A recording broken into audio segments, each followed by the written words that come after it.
So, President, I think that the most important thing when we start talking about trials is, you know, it's great to see what yields the best. It's great to see what controls disease, but the bottom line is, does it pay for a farmer? Mm-hmm. And so I always like to look at ROI, and I know you do too. Absolutely, yeah. And so here we're looking at different populations with and without fungicide.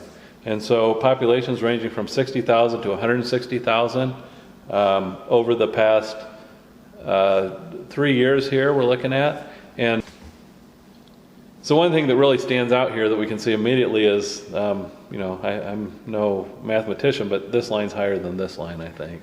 The blue line's definitely higher than the orange line, yep. So that's the fungicide line, and really consistently across populations. And really it's interesting, the curves kind of follow each other here, even though we have, you know, kind of an unexplained little dip here at 140,000, but we really see consistently about a $40 benefit to the fungicide application. That's even figuring in the cost of the application being around $30. So regardless of population planted, fungicide always paid for the last couple of years. Exactly. That's what this data bears out. Interesting. Yep.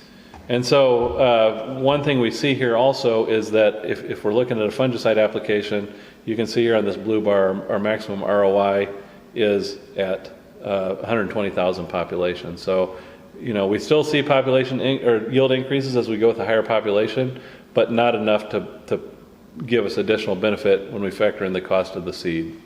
Right. Now, when we look at a lower input type system where we don't apply a fungicide and look at different populations, we have to get to 160,000 here to get our maximum ROI if we're not, but we're still leaving $40 on the table by not putting the fungicide on. Interesting.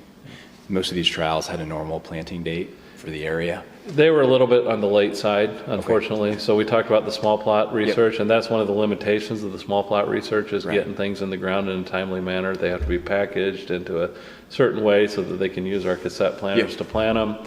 And they have a lot of other things that are very important. You talked earlier about national protocols, and those kind of take precedence over some of this regional work that we do. Yep.